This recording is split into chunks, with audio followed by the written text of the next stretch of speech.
Hola, Deina, ¿cómo estás? ¿Qué tal, chicos? A ver, hola, Ángela, ¿cómo estás?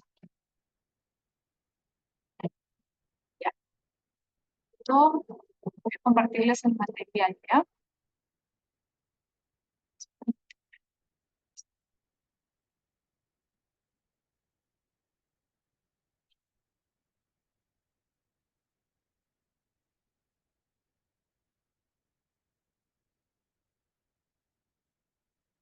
Estamos semana 5.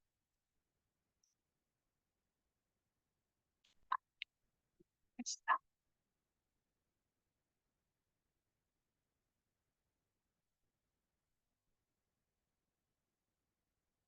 Ya, ahí les voy a compartir el material, ¿ya? ¿Qué tal, chicos? ¿Cómo están? Encuentran. Ya, ahí está. Ya se puede ver, ¿no?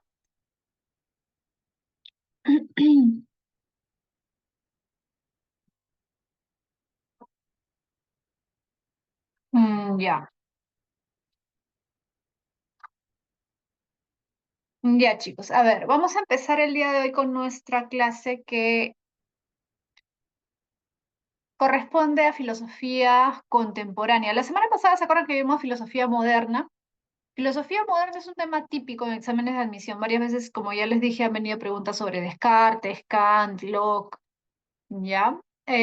Y lo que vamos a ver esta semana, también hay algunos autores que han venido recurrentemente. Últimamente no viene tanto sobre marxismo, pero sí han venido, por ejemplo, varias preguntas acerca de Nietzsche, ¿no? Sobre todo su concepto de verdad, su crítica a los valores cristianos, la transvaloración de los valores, todo eso lo vamos a ver hoy día, ¿ya? Y también un autor que ha venido varias veces en examen de admisión es Wittgenstein, ¿ya? Es un autor que para algunos no es tan conocido, pero sí es importante tenerlo en cuenta porque es uno de los autores favoritos en los exámenes de admisión, ¿ya? Entonces vamos a ver estos tres autores, Marx, Nietzsche y Wittgenstein, ¿ya? Bueno, la semana pasada, al final de la clase, vimos un poco de teoría acerca de Hegel. Recuerda que Hegel, a pesar de que es un filósofo muy abstracto, es un poco difícil a veces de entenderlo, más allá de su teoría, o sea, la parte más abstracta, lo importante es que tú sepas la influencia que ha tenido. Uno de los autores, uno de los filósofos en los que más influye Hegel es Marx, sobre todo por su concepción dialéctica de la realidad. Aparte de Marx, te lo comento por si acaso para que lo tengas en cuenta, eh, otro autor más reciente, más actual, en el que también influye mucho Hegel, es Taylor, Charles Taylor, que también es un autor que ha venido varias veces desde hace ya algunos años en examen de admisión. ¿Por qué Taylor? Porque recuerda que, eso lo vamos a ver después, pero te lo comento por si acaso, ¿no? Porque recuerda que Taylor plantea la filosofía de reconocimiento, junto con otros autores, ¿no? Pero él es el más conocido. Y Taylor, al hablar del reconocimiento, lo que enfatiza es la interacción o la relación que se establece entre el individuo y la comunidad. Es decir, nuestra identidad, recuerda que esa es una palabra clave en la filosofía de Taylor, nuestra identidad no la formamos nosotros solos, es decir, no lo hacemos como sujetos aislados de la realidad, sino al contrario, la manera como nos autopercibimos, la manera en que pensamos de nosotros mismos, nuestro autoconcepto, nuestra identidad se forma en la interacción social, es decir, influye muchísimo el contexto, la sociedad en la que crecemos, las costumbres, los valores, ¿no? que rigen la comunidad en nuestra manera de autopercibirnos, en nuestra identidad. Entonces, eso tiene que ver con una dialéctica, porque tiene que ver, obviamente, con un intercambio entre dos, digamos, dos personas o entre el individuo y la sociedad, que vendría a ser el diálogo que se establece entre dos partes, ¿no? Esa es la dialéctica. Entonces, la dialéctica de Hegel es muy importante comprenderla, aunque sea a grandes rasgos. ¿Por qué? Porque es algo que está muy presente en muchos filósofos como Marx, como Taylor y otros más, ¿ya? Pero esos digamos que podrían ser los más importantes, ¿no? El caso de Marx y el caso de Taylor, ¿ya? Ahora, En el caso de Marx, fíjate, como ya te dije, la dialéctica es lo más importante que Marx va a rescatar de Hegel.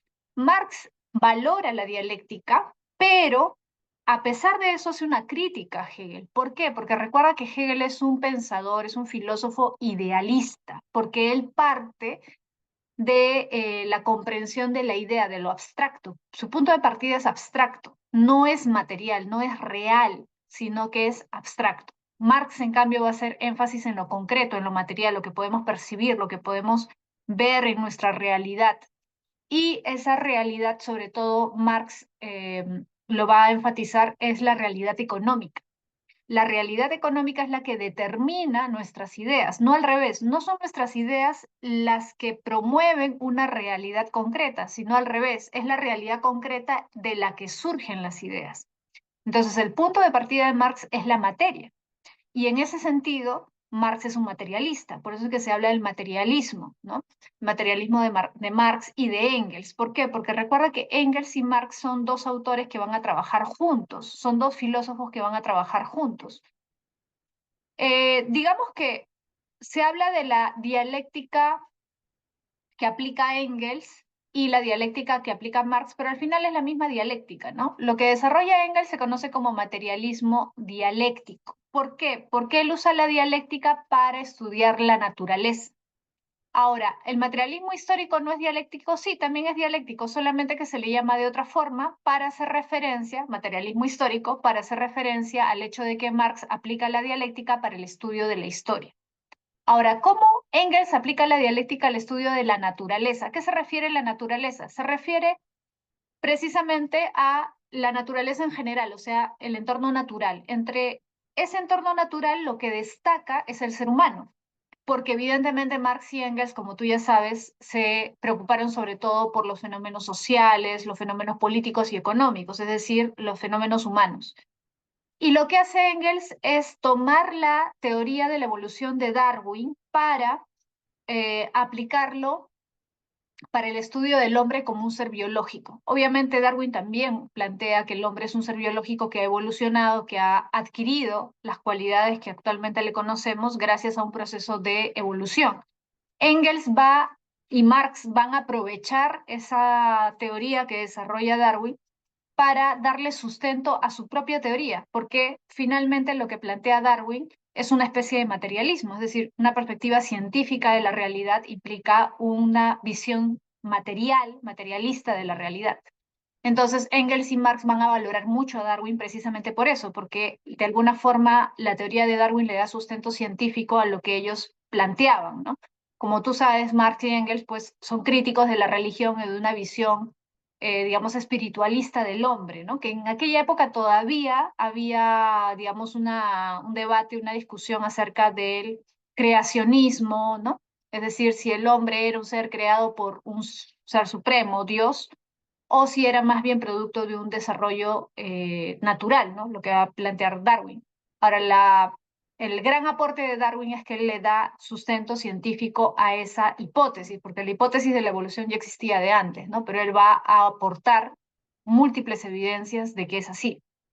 Entonces, Engels y Marx tienes que tener en cuenta que viven en la misma época que Darwin, viven entre mediados y fines del siglo XIX, y por eso es que la teoría de la evolución de Darwin va a ser importante para la teoría marxista, ¿sí? A ver, dame un segundo, un ratito, porque acá mi perrita está haciendo bulla. Ratito. Bianca, ven.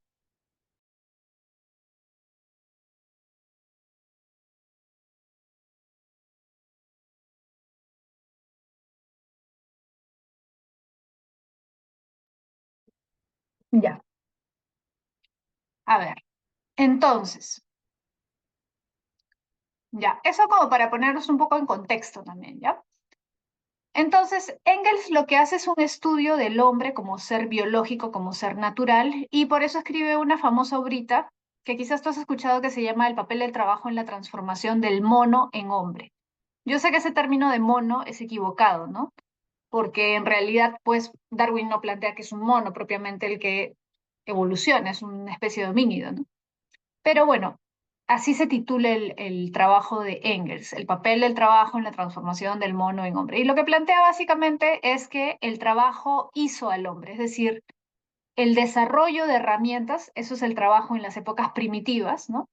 El desarrollo de herramientas cada vez más sofisticadas obligaron a que el hombre desarrollara su inteligencia, es decir, la adaptación, ¿no?, que tuvo que hacer el ser humano para sobrevivir, para cubrir sus necesidades, fue lo que hizo que desarrollara poco a poco, sin darse cuenta, su inteligencia. Es decir, lo que es el hombre actualmente es gracias a eso, a su desarrollo de herramientas, al trabajo que ha realizado a lo largo de miles o cientos de miles de años. Ahora, en el caso de Marx, él aplica la dialéctica, pero para el estudio de la historia. Por eso es que se denomina materialismo histórico, ¿no? Lo que él desarrolla. Y cuando hablamos de la historia, lo que hace Marx es un estudio de la historia, pero basado en la economía y la sociedad, es decir, la realidad material. Y ahí viene un elemento que es importante, que es el tema de las relaciones sociales de producción. ¿Qué cosas son las relaciones sociales de producción? Simple, son las relaciones que han establecido los seres humanos entre sí, es decir, en toda sociedad los individuos se relacionan, pero ¿con qué fin? ¿Cuál es el objetivo principal del ser humano en sociedad? Sobrevivir. Entonces Marx dice, el hombre por necesidad se ha relacionado con otros hombres para satisfacer sus necesidades. Y ahí es que poco a poco, con el paso del tiempo, se han ido desarrollando, por ejemplo, cuestiones como la división de trabajo, ¿no? O sea, habían hombres que eran mejores en crear armas, habían hombres que eran mejores cazando, habían hombres que eran mejores recolectando, etc. Entonces, las relaciones que se han establecido entre los seres humanos básicamente ha sido para la supervivencia, para satisfacer necesidades, para trabajar en comunidad y lograr sobrevivir.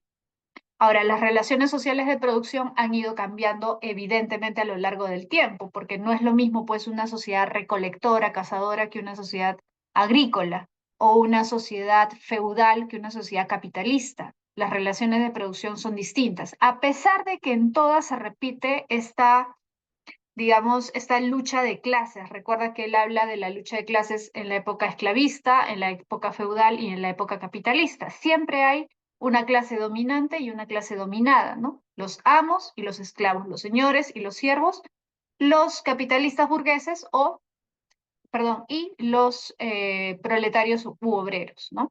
Entonces, siempre se repite esa confrontación entre la lucha de clases dominantes y dominados, ¿no? Pero a pesar de eso, no es lo mismo el esclavismo que el feudalismo, no es lo mismo el feudalismo que el capitalismo. ¿Por qué? Porque la riqueza se desarrolla de otra forma. La riqueza que se crea en la época feudal no es la misma riqueza que se crea en la época capitalista. Y es más, Marx es muy explícito y muy abierto en su elogio al capitalismo, aunque suene contradictorio. Marx elogia al capitalismo porque se da cuenta de que nunca antes en la historia se había logrado un desarrollo tan grande de la riqueza. Y es más, él considera que con toda la riqueza que se produce en los regímenes capitalistas se podría fácilmente, por ejemplo, acabar con el hambre o acabar con la pobreza. El tema es que no se logran solucionar esos temas porque la riqueza se concentra en unos pocos, ¿no? Por eso es que él plantea una nueva estructura social, pero partiendo de una nueva estructura económica, es decir, que los medios de producción, las fábricas en este caso, de la época industrial, recuerda que él está en la época industrial de Inglaterra, no estén en manos de unos pocos, sino que sea para beneficio de todos. Es decir, lo que se produzca en esas fábricas logre beneficiar y satisfacer las necesidades de todos. Por eso es que plantea el socialismo, ¿no? La dictadura del proletariado, es decir, que sea el proletariado el que, digamos, tome el control de los medios de producción, de las fábricas, y con eso se puede lograr a largo plazo cambiar la sociedad, ¿no? Y por eso es que se habla del socialismo y después del comunismo, porque no es lo mismo socialismo que comunismo. Comunismo es el momento ya último de la revolución, ¿no? La revolución es un proyecto, es un proceso largo, no es algo que se da de la noche a la mañana. La revolución para Marx no es tomar el poder y ya, ¿no? Es todo un proceso. Precisamente ahí hay una discusión entre anarquistas y socialistas, que es lo que vamos a ver ya luego cuando vemos filosofía política, ¿ya? Entonces, cuando se habla de relaciones sociales de producción, es simple, es cómo se dan las relaciones entre seres humanos en determinadas estructuras económicas, en una estructura esclavista, en una estructura feudal, en una estructura capitalista. Son diferentes. No es lo mismo ser esclavo que ser siervo. No es lo mismo ser siervo que ser obrero. El esclavo, el siervo y el obrero son la parte débil, digamos, la parte dominada en todas estas estructuras económicas, sí, pero no es lo mismo ser esclavo que ser obrero, es diferente. Entonces, precisamente en ese punto es que Marx va a desarrollar todo un análisis, ¿no? De las diferencias y por esa lucha de clases que él considera que ha permitido precisamente la evolución o el cambio social, es que él considera que en la época capitalista esa lucha va a permitir un cambio, un nuevo cambio social, necesariamente. Ahí está la dialéctica precisamente, ¿no? Recuerda, la dialéctica de Hegel lo que básicamente quiere mostrar es que la realidad es dinámica, es decir, que no se queda en una sola forma de estructura, sino que la estructura está cambiando constantemente. Por eso Marx considera que el capitalismo no puede ser la última forma, sino que tiene que dar a luz otras, ¿no? Sobre todo por la contradicción que hay entre las clases sociales. Entonces, ¿qué es lo que plantea Marx? Que el ser humano, al transformar su medio, se transforma a sí mismo. Lo mismo que ha dicho en realidad Engels, ¿no? Lo mismo que plantea Engels, solamente que en el ámbito social. ¿Por qué dice que al transformar su medio se transforma a sí mismo? Porque el ser humano es el único animal, porque así lo considera Marx, es un animal evolucionado, ¿no? El hombre, al transformar su medio, se transforma a sí mismo, es decir, adquiere las cualidades y las capacidades que lo definen, que lo hacen diferente. A diferencia del animal, el hombre transforma su medio constantemente. Hay un famoso pasaje donde Marx habla de esto y es bien interesante, ¿no? Porque dice, los animales, por ejemplo, toman de la naturaleza lo que necesitan. Casi no hacen una transformación. Por ejemplo, un pájaro puede tomar un fruto, una ardilla puede tomar una nuez, un león sale a cazar y toma de la naturaleza lo que necesita para vivir. Son pocos los animales que transforman. Por ahí podríamos hablar, no sé, pues de las abejas que hacen panales, ¿no? Panales no son algo que ya está en la naturaleza, sino que ellas crean. Pero en el caso del hombre, el hombre, a diferencia de las abejas, no es simplemente que cree algo. Las abejas hacen lo mismo, es decir, su creación, por decirlo así, es repetitiva, es monótona, si quieres llamarlo así. En el caso del ser humano, él está constantemente cambiando su medio, está transformando su medio a cada instante y su transformación cada vez es más radical. Eso lo hace diferente. Y por eso hay un punto que es bien importante tener en cuenta en Marx, que muchas veces no se menciona. Y es que para Marx el rasgo, no vamos a decir esencia, porque Marx evita pensar en una esencia, porque la esencia es lo que no cambia, es algo ya dado, ¿no? Si hablamos de la esencia humana, ay, el hombre nació con este rasgo, y para Marx no es así, precisamente porque la realidad es dinámica, el hombre dentro de la realidad también cambia. Por eso te decía hace un momento, no es lo mismo ser esclavo que ser obrero, ¿sí? Son cosas diferentes. Entonces, para Marx hay un rasgo que sí es muy importante dentro del hombre, que es la creatividad. La creatividad permite que el hombre esté transformando constantemente su medio. Y de ahí precisamente viene otro elemento que vamos a ver en una de las preguntas, que es la alienación. Precisamente el trabajo mecanizado, repetitivo, el trabajo del obrero, que se vuelve un apéndice de la máquina, así dice Marx, es un tipo de trabajo que aliena al hombre, que lo enajena, es decir, lo saca de su naturaleza. ¿Por qué? Porque precisamente lo aleja de esa capacidad creativa que tiene. En vez de explotar su creatividad, lo hace prácticamente una máquina, un robot, ¿no? Y eso es lo que él critica también del sistema capitalista, ¿no? La alienación del trabajador, ¿ya? Bien, entonces, mira, cuando Marx habla de la esencia humana, repito, evita, digamos, definir al hombre como algo fijo, porque si tú dices que el hombre es esto, por ejemplo, como dice Aristóteles, ¿no? El hombre es un ser racional, o el hombre es un ser político, el hombre es un ser, lo que haces de alguna forma es limitar o plantear que el hombre no cambia. La esencia es lo que no cambia, pero Marx va a decir que Al contrario, si nosotros analizamos la realidad, la historia, vamos a ver que los hombres han cambiado. No es lo mismo ser un filósofo griego que ser un intelectual burgués. Son cosas diferentes. A pesar de que los dos se encargan o los dos se dedican a la actividad intelectual en la época burguesa es diferente a la actividad intelectual en la época clásica, ¿no? En la época de la Grecia antigua. Son diferentes. Entonces, para Marx no hay una esencia humana fija. ¿Precisamente por qué? Porque la esencia, ¿sí?, es el resultado de las relaciones sociales de producción. Si las relaciones sociales de producción cambian, evidentemente la esencia cambia. No es algo ya determinado. Ahora, ¿por qué es importante tener en cuenta esto? Precisamente porque Marx va a ir en contra de las abstracciones. Recuerda, Marx es materialista. Entonces, para él, la realidad es lo que manda. Entonces, el ser humano no es algo en abstracto, no hay un ser humano en abstracto, no hay un ser humano universal, existe el ser humano concreto, de a pie, y en cada época hay un ser humano diferente, en cada situación, en cada clase social hay un ser humano diferente. No es lo mismo ser burgués que ser proletario, no piensa igual el burgués que el proletario, porque su actividad, su vida es diferente. Entonces, para Marx, es importante tener en cuenta esto, que es el primero en hacer una crítica radical a la idea de esencia humana como algo abstracto o algo universal. ¿Y por qué es importante tener en cuenta esto? Porque esta idea va a influir en otros filósofos posteriores. Por ejemplo, a veces ha venido, más de una vez, ojo, ha venido preguntas sobre la idea de hombre en Sartre, en Jean-Paul Sartre, que es un existencialista que tú debes haber escuchado. Sartre ya es siglo XX, Marx es siglo XIX.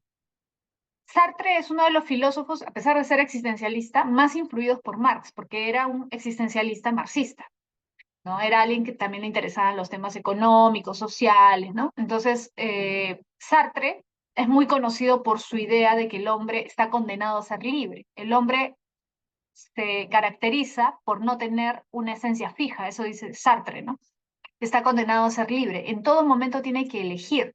Y tiene que elegir precisamente porque no está ya configurado de una forma determinada. Entonces, esa idea en realidad no es una idea novedosa, no es una idea que se le ocurre a Sartre, es una idea influida por el pensamiento marxista, ¿sí? Entonces, Marx hace énfasis en esto, la esencia humana es resultado de las relaciones sociales de producción. Es decir, cómo es el hombre está determinado por la realidad económica y por eso es que él hace una diferenciación entre estructura material y superestructura ideológica. Fíjate en ese triángulo. Es como si tuvieras una casa de 2 pisos. Infraestructura, tu primer piso. Tú no puedes construir un segundo piso sin tu primer piso, ¿sí o no? Entonces, la base es la infraestructura. El segundo piso vendría a ser la superestructura. Entonces, la superestructura está influida por la infraestructura. ¿Qué es la infraestructura? Lo económico, la estructura material. Acá está, mira. La estructura material es tu primer piso, es tu base. Y a partir de ahí surge la superestructura ideológica. Pero la estructura material determina la superestructura ideológica. ¿A qué se refiere esto? ¿Qué es la superestructura? La superestructura es todo lo que tiene que ver con las ideas. Precisamente por eso se llama ideológico. Ojo, para Marx, ideología es simplemente conjunto de ideas. Puede ser ideas religiosas, por eso ahí hay una cruz, ¿sí? Ideas religiosas, pueden ser ideas filosóficas, por eso está ahí esa escultura, ¿no? El pensador. Pueden ser ideas culturales, artísticas, e incluso la ciencia. Para Marx, todo lo que es digamos, todo lo que tiene que ver con ideas es ideología. Ideas, pensamientos, todo lo que nosotros llamaríamos espiritual, ¿no? Lo religioso, los valores, todo eso en realidad es simplemente una consecuencia de la realidad material, es decir, de la realidad económica. Entonces, de alguna forma, lo que nosotros pensamos está condicionado por nuestra realidad material. Por eso te decía hace un momento, no piensa igual un burgués que un proletario. ¿Por qué? Porque su forma de vida es diferente, porque ganan diferente, porque viven diferente. Entonces van a pensar, obviamente, diferente. salvo pues excepciones, ¿no? Salvo excepciones, pero en general no es lo mismo, por eso te decía, ser amo que ser esclavo.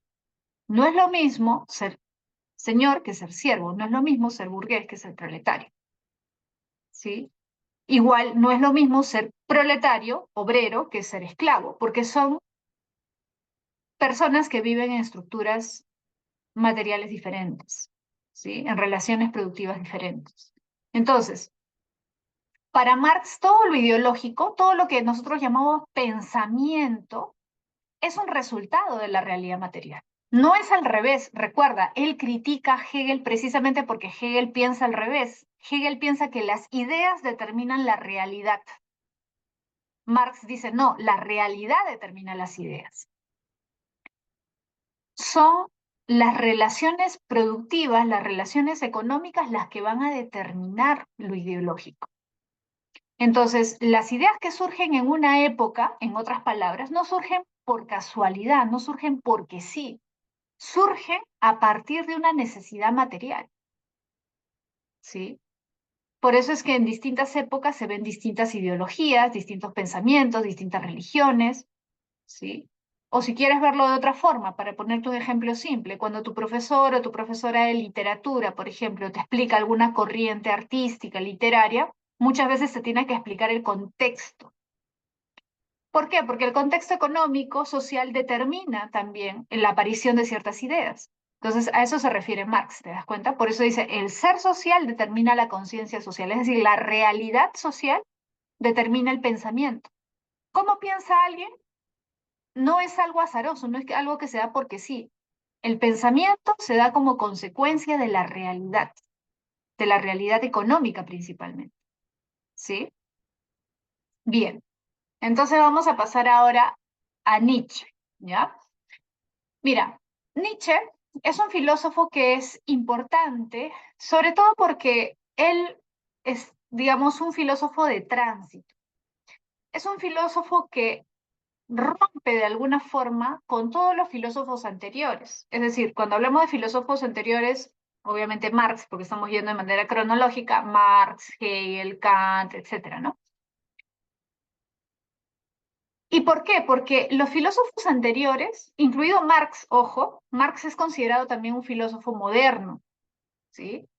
¿Por qué se le considera moderno? Muchos lo consideran dentro de la etapa moderna. ¿Por qué? Porque la modernidad, recuerda que aparece con Descartes, se caracteriza por una cosa que es bien importante, la idea de progreso.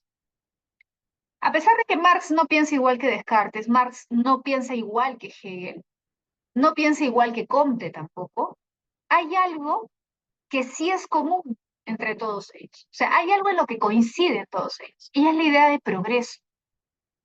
Comte cree en el progreso, Hegel cree en el progreso, Marx cree en el progreso, ¿sí? ¿Cómo Marx cree en el progreso? Porque Marx cree que tiene que aparecer una estructura social mejor que la del capitalismo, que va a aparecer necesariamente, tiene fe en ese progreso, en que el hombre por fin va a ser libre cuando ya no hayan dominados ni dominantes, ¿se entiende? Él cree que la sociedad puede ser perfecta, puede ser completamente libre. Entonces, él tiene esa aspiración, tiene ese ideal, a pesar de que él es marxista, digamos, materialista, ¿no? A pesar de que es materialista, tiene la idea de un ideal, de que la sociedad puede mejorar, de un progreso. Nietzsche rompe con esa idea. Nietzsche no cree en el progreso, no cree en el progreso ni individual, o sea, personal, ni en el progreso de la humanidad. Es decir, él no ve al hombre de manera pues romántica, ¿no? Ideal. Al contrario, él tiene una idea del ser humano muy negativa, pero muy negativa sobre todo porque él considera que el hombre ha traicionado su naturaleza, porque la naturaleza humana es, no vamos a decir principalmente, pero en buena medida es una naturaleza animal. Y el hombre ha traicionado, ha negado o ha tratado de ocultar esa naturaleza animal. No quiere decir que el hombre es solo eso, pero el hombre ha tratado de ocultar ese rasgo que es importante en él, por toda una serie de ideas que han dominado su mente. Y entre ellas está la religión. ¿no? Especialmente la religión cristiana y la filosofía también. Entonces Nietzsche es un crítico de su época, es un crítico de la filosofía moderna, precisamente porque Nietzsche no cree en el progreso. Y eso tiene que ver con lo que vamos a ver acá al final del eterno retorno. ¿Por qué Nietzsche habla del eterno retorno? Precisamente porque es crítico de la idea de progreso. ¿Ya? Lo vamos a ver al final. Pero mira, ya hicimos una breve introducción acerca de Nietzsche, una introducción que es importante a tener en cuenta, por si acaso. Te decía que Nietzsche es considerado como un parteaguas, es decir, un filósofo de tránsito, porque rompe con la tradición anterior y abre una nueva época en la historia de la filosofía. Muchos filósofos van a ser influidos por Nietzsche, y precisamente por eso Nietzsche también es considerado un filósofo importante y ha venido varias veces en examen de admisión. ¿En quiénes influye Nietzsche? Por ejemplo, en Heidegger. También influye en los filósofos postmodernos, que también se han puesto de moda. Foucault, Deleuze, Derrida, ¿sí? En muchos filósofos postmodernos, hasta los más recientes, Byung-Chul Han y otros más. Entonces, Nietzsche es un filósofo que tiene una influencia muy poderosa. Otra de las razones por las cuales el pensamiento de Nietzsche influye en los filósofos más recientes es su relativismo. Nietzsche es relativista, Nietzsche no cree en la verdad, en una verdad universal, ¿no? Y ya algunos estarán recordando obviamente a los sofistas. Efectivamente, hay una relación entre Nietzsche y los sofistas. Y no es casualidad por eso que Nietzsche sea crítico del principal crítico de los sofistas, que fue Sócrates, ¿sí? Entonces, por eso Nietzsche es importante, sobre todo para entender la filosofía contemporánea, ¿no? Va a influir muchísimo en los filósofos contemporáneos, desde Heidegger hasta los más recientes. ¿Ya? Ahora, no en todos, pero sí en varios de ellos. Ahora, ¿por qué la filosofía de Nietzsche se denomina vitalismo? Ojo que también se le llama voluntarismo. Esos son los dos términos más adecuados para hablar de la filosofía de Nietzsche, vitalismo y voluntarismo. Porque Nietzsche considera que lo más valioso que tenemos es nuestra vida. La vida es el valor superior de la existencia del hombre. Ahora, eso puede sonar muy obvio, puede decir, bueno, obviamente, profesora, lo más valioso que tenemos es nuestra vida, ¿no? Parece obvio, parece evidente, pero Nietzsche dice, en realidad, eso que se supone que debería ser evidente, para muchos no es así, porque muchos no viven realmente su vida. Es decir, no valoran del todo su existencia. Y la prueba de eso es que sacrifican su existencia pensando que ese sacrificio vale la pena porque van a, con eso, lograr una vida eterna, una vida después de la muerte, que es más valiosa que esta vida. Obviamente Nietzsche se está refiriendo a la influencia del cristianismo. El cristianismo ha influido muchísimo en la cultura europea, occidental, y para Nietzsche la influencia del cristianismo ha sido negativa, porque ha impedido que el hombre desarrolle todo su potencial. Ha preferido sacrificar su existencia por la idea de que hay una vida después de la muerte. Ojo, todas las religiones te prometen eso, todas las religiones te dan a entender que esta vida es pasajera o esta vida es una ilusión, todas las religiones. Ya, pero ¿por qué critica especialmente al cristianismo? Porque el cristianismo es la religión que más ha influido en la cultura occidental, en la cultura europea. Es decir, para él ha sido la más dañina, ¿no? Para la cultura occidental. Por eso es que la critica tanto.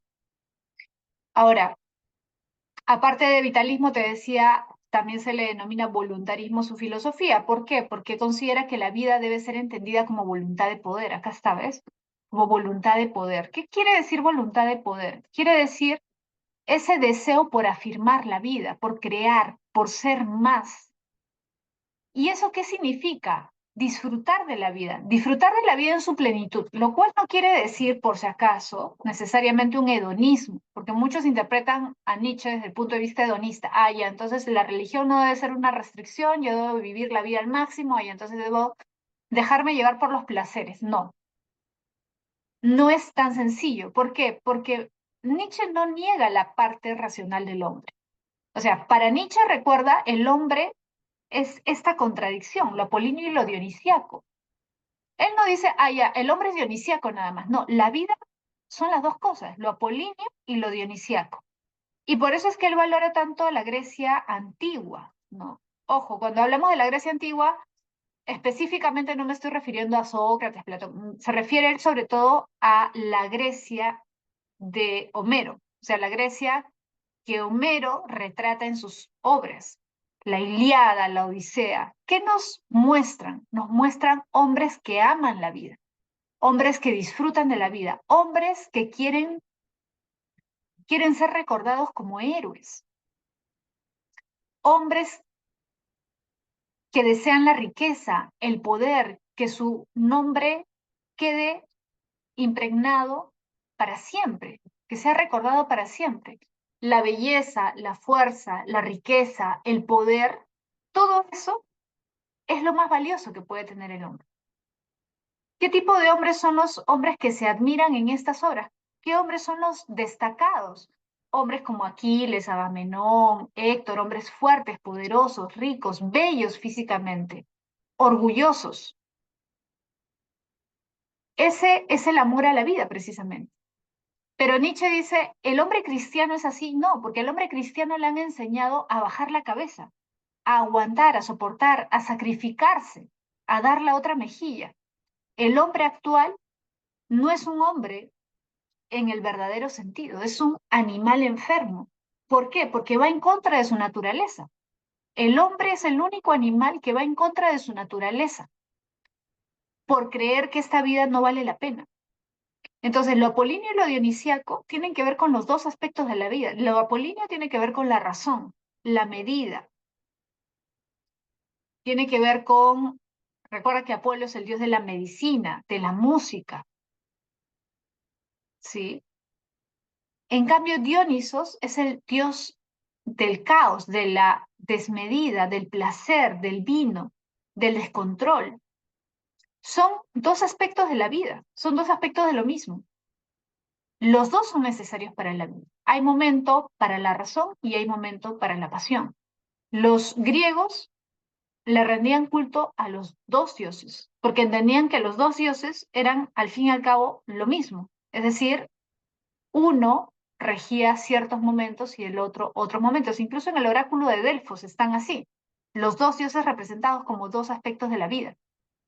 Entonces Nietzsche decía, los griegos entendieron eso. El problema es que a raíz de, y acá viene lo interesante, ¿no? A raíz del influjo de la religión cristiana, pero antes incluso de la religión cristiana, fíjate, de la filosofía. Hay un tipo de filosofía que nos ha enseñado que el placer es malo, que la pasión es mala, que el cuerpo es malo.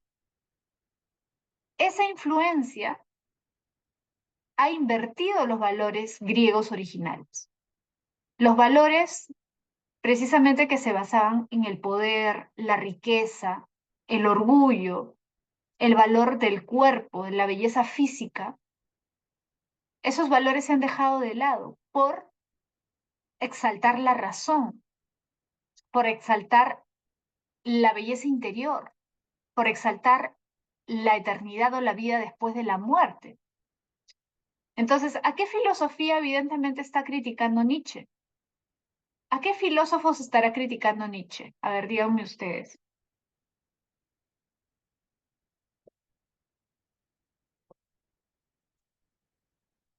¿Qué filósofos decían eso? Que era más importante no el cuerpo, sino el espíritu. Que no debíamos dejarnos llevar por los placeres, las pasiones, sino que había que controlarlas.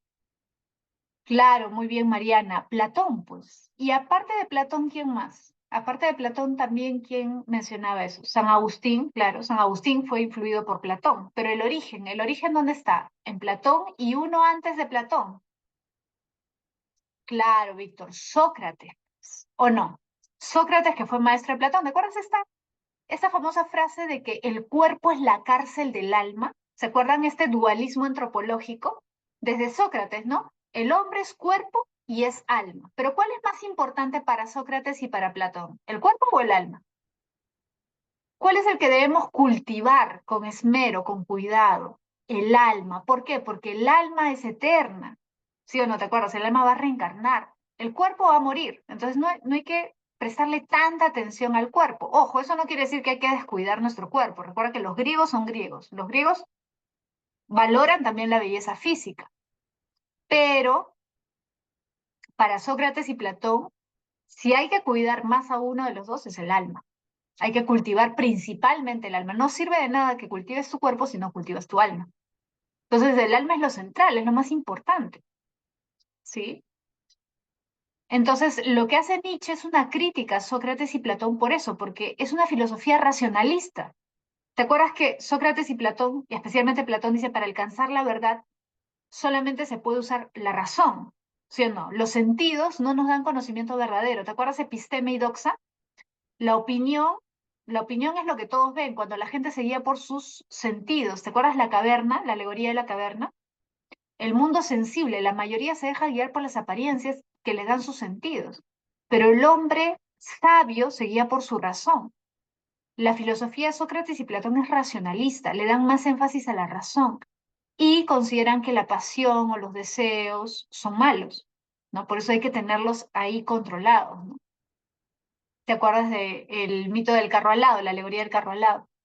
Entonces, Nietzsche hace una crítica a la filosofía racionalista de Sócrates y Platón principalmente, y hace una crítica a la religión cristiana, porque son las dos grandes influencias para él negativas que ha recibido la cultura europea. ¿Te das cuenta? ¿Por qué han invertido los valores? No sé si tú has escuchado esta famosa frase de la transvaloración de los valores.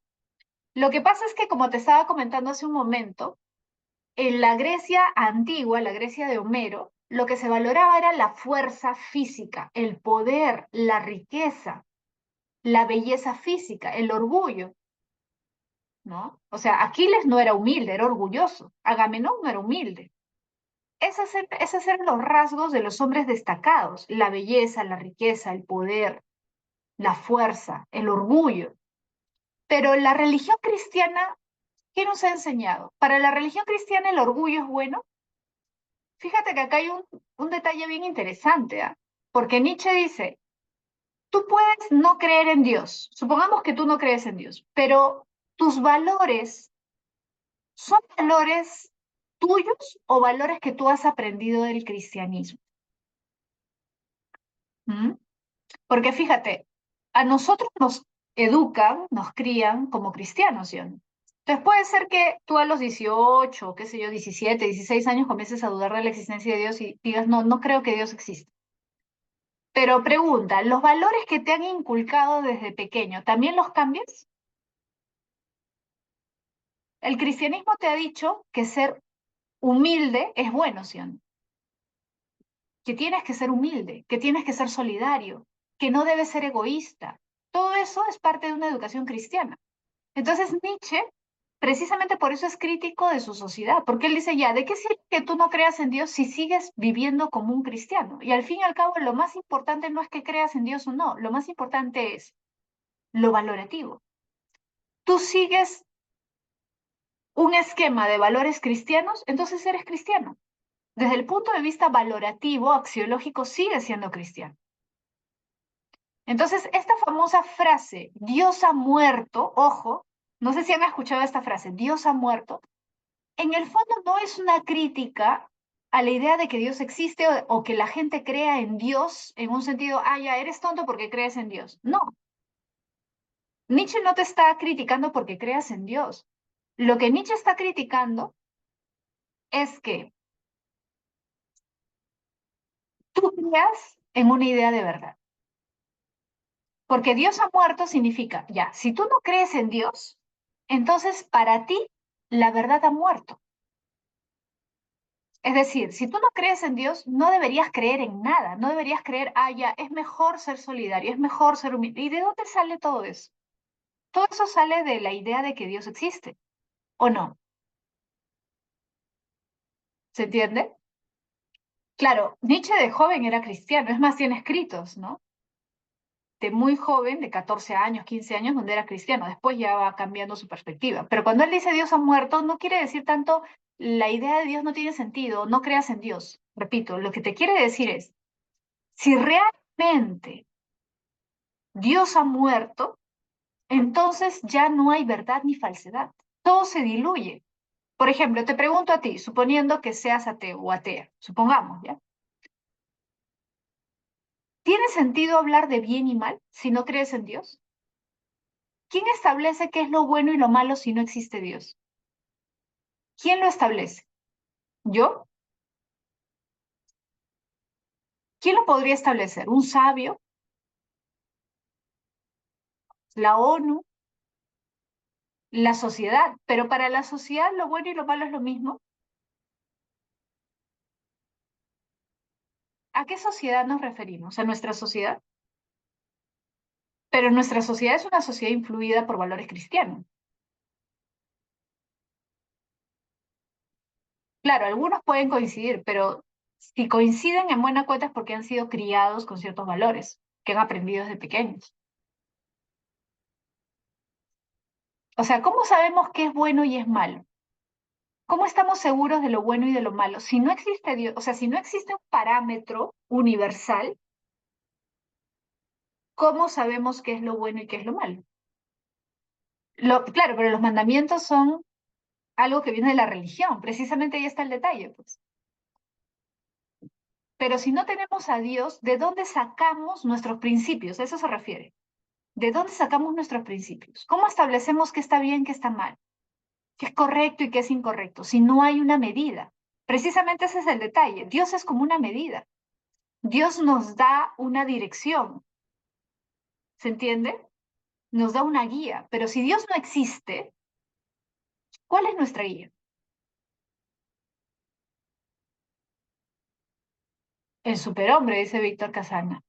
No, porque el superhombre, ojo, el superhombre no es el nuevo Dios, o el superhombre no es el que te va a dar valores a ti. El superhombre es el hombre capaz de crear sus propios valores para él, pero a él no le interesa la sociedad, ¿no? Claro, el superhombre sería el único que se puede crear sus propios valores, pero la sociedad no tendría valores fijos. Si no hay Dios, no hay nada fijo. No sé si se entiende. ¿Qué es bueno y qué es malo? Por ejemplo, el otro día en la clase que estaba explicando así también para otro salón, me dijeron los derechos humanos. Pero los derechos humanos, ¿de dónde vienen? ¿Quién los creó? ¿Un sabio? ¿Un consejo? ¿A partir de qué?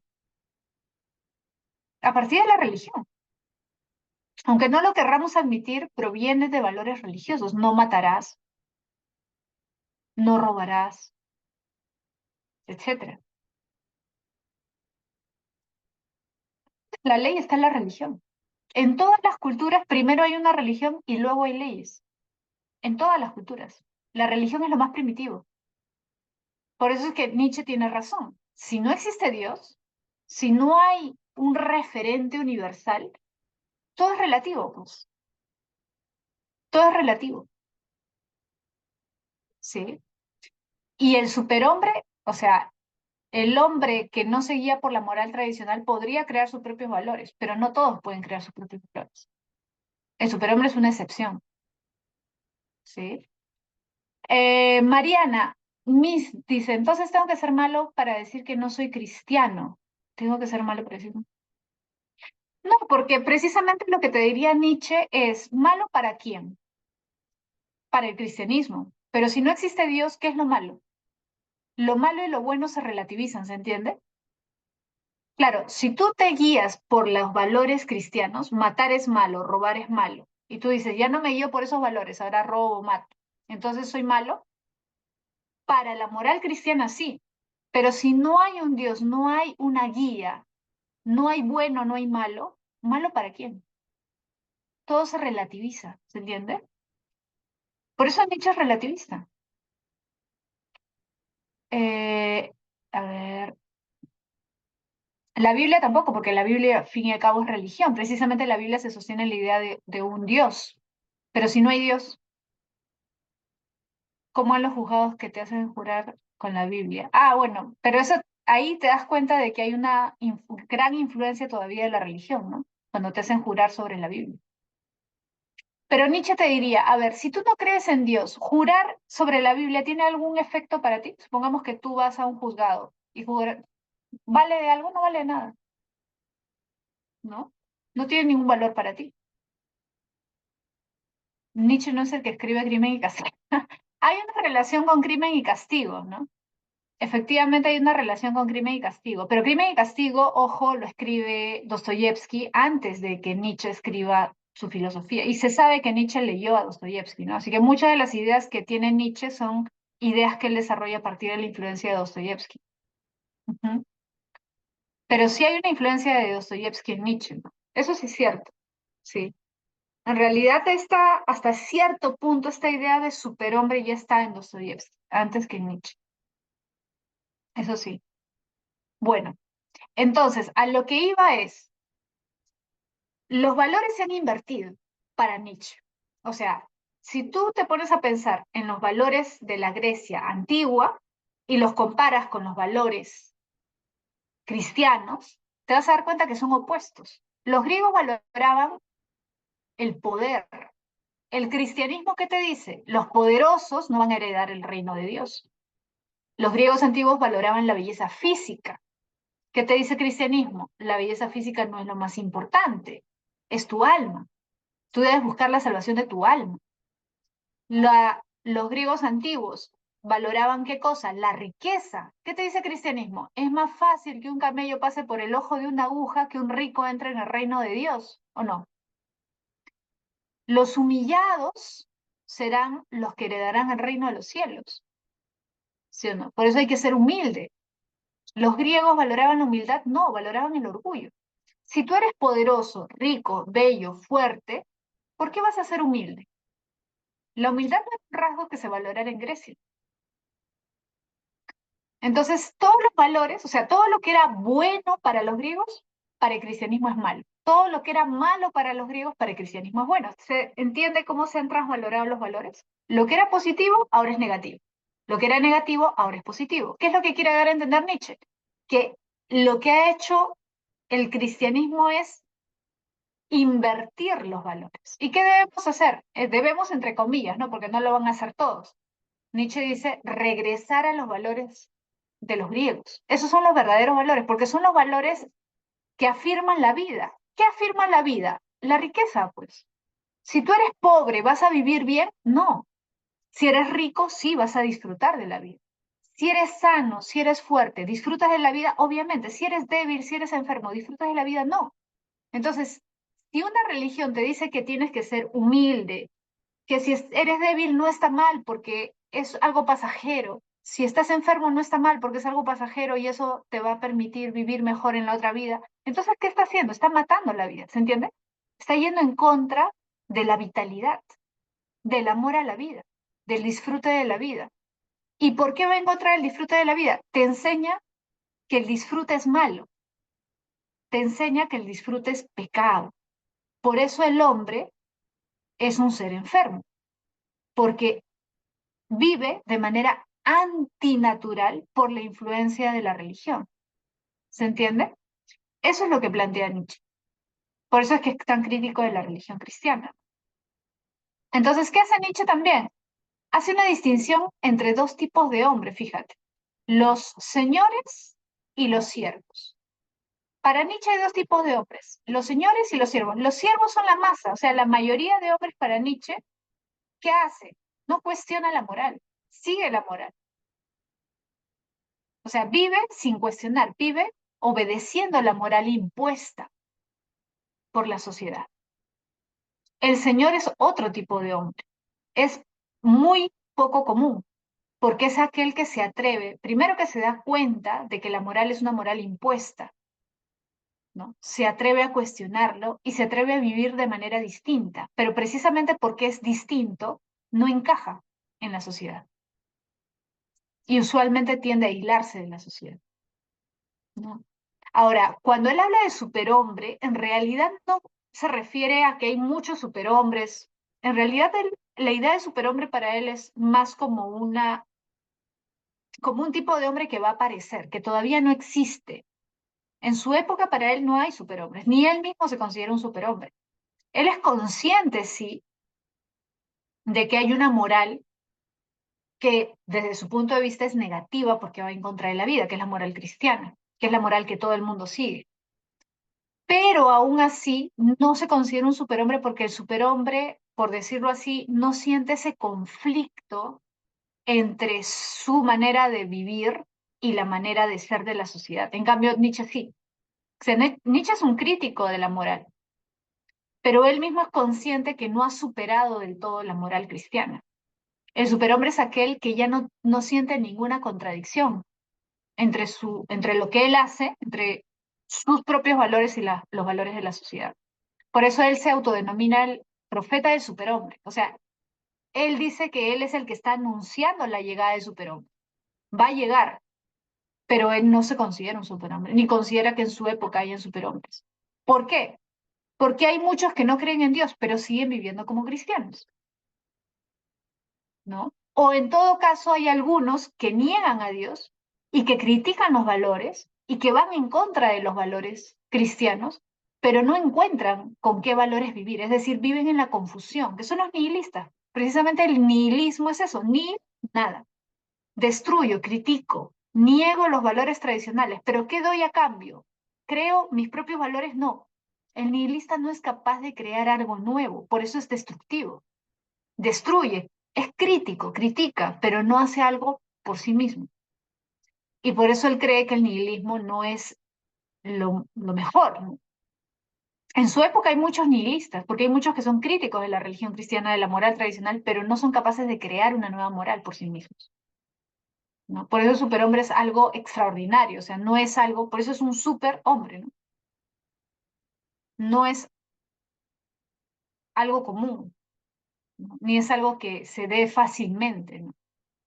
Repito, por eso él se considera como el profeta del superhombre, o sea, el que anuncia la aparición, en algún momento va a llegar. Pero lo que predomina en su época es el nihilismo. Y el nihilista es pesimista, pues, como por ahí alguien puso, ¿no? Claro, si tú eres nihilista, caes en el pesimismo.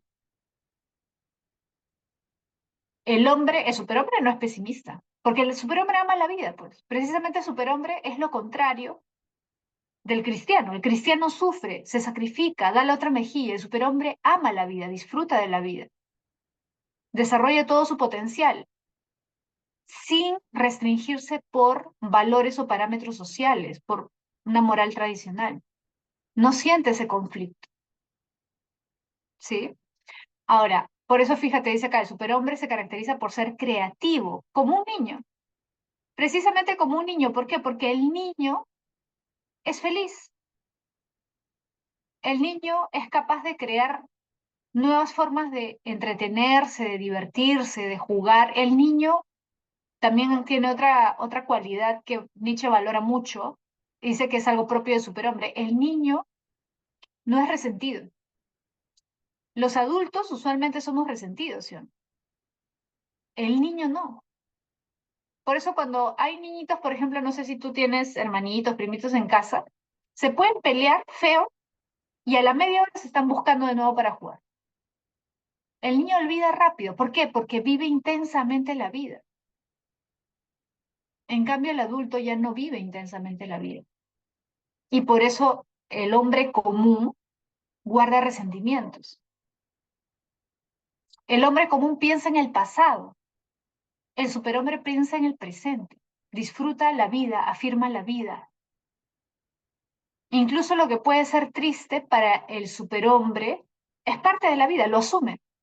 Y por eso es que habla del eterno retorno, porque considera que la vida humana es repetitiva y no tiene nada de malo. Claro, si tu vida no vale la pena, si tú haces cosas que no te gustan, el eterno retorno puede sonar feo, ¿no? Imagínate vivir la misma vida miles de veces, repetir tu vida una y otra vez. ¿Te gustaría eso? A la mayoría no le gusta. ¿Por qué? Porque no vive realmente su vida como quisiera, no vive con intensidad. Pero el que vive con intensidad no le preocupa, no le interesa volver a vivir lo mismo siempre, porque le encuentra un valor a la existencia. O sea, vive cada instante como si fuera un instante nuevo, aunque se esté repitiendo lo mismo, ¿sí? Ahora, repito, para Nietzsche, este eterno retorno no es solamente algo personal e individual, o sea, no es solamente que mi vida se repite, porque en el fondo para Nietzsche nosotros no nos mejoramos o no somos mejores, nuevas versiones, mejores versiones de nosotros mismos. Para él sería es una tontería. Para él todos somos en el fondo lo mismo. En el fondo somos siempre el mismo, la misma persona. Nuestra vida se va repitiendo, nuestros pensamientos, nuestras emociones, nuestros sentimientos, en el fondo son las mismas. En el fondo son las mismas. Pareciera que cambian, pero en el fondo son las mismas. Quizás cuando uno es joven no se da cuenta, ¿no? Pero cuando ya tienes cierta edad, te das cuenta de que las ideas, las emociones, los pensamientos, las vivencias se van repitiendo. Ahora, para Nietzsche, si tú no amas la vida, eso te va a cansar, te va a aburrir.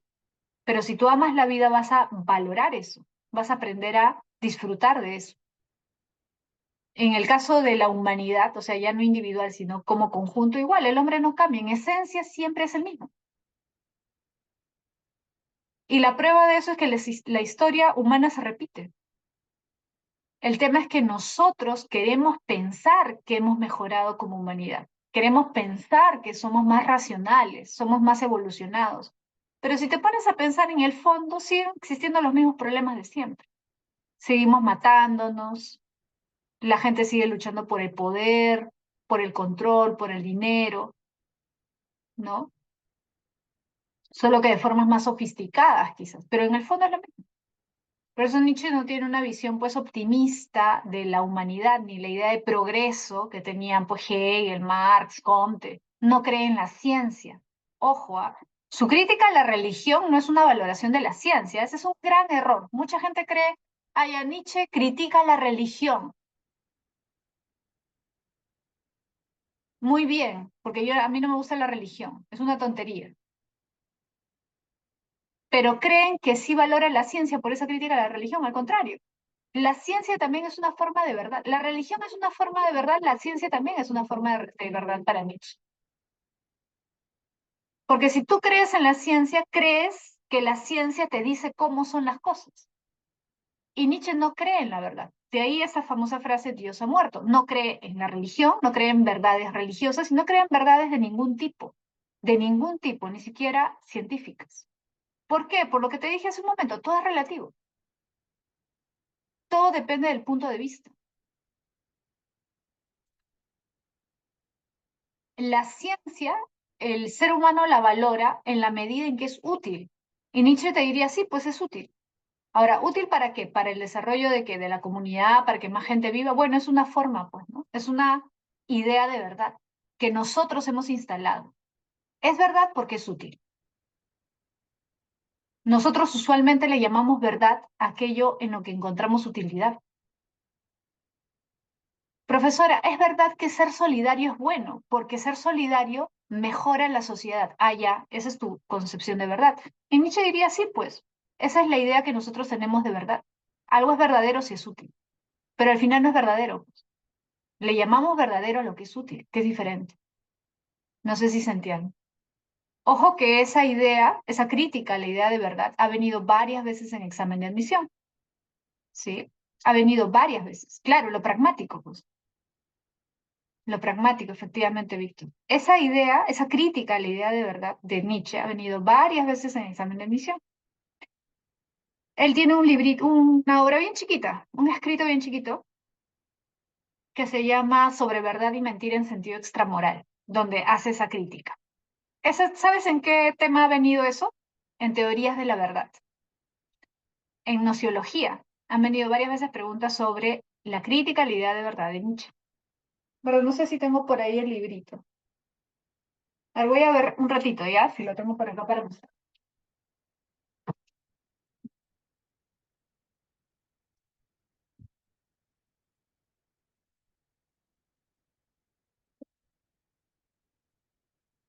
Ya, acá está.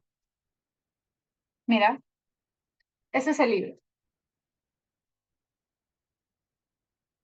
¿Lo ves? Sobre verdad y mentira en sentido extramoral. De este librito han venido varias veces preguntas. De este librito. Que es un texto en realidad cortito. Es un texto corto. Sobre verdad y mentira en sentido extramoral.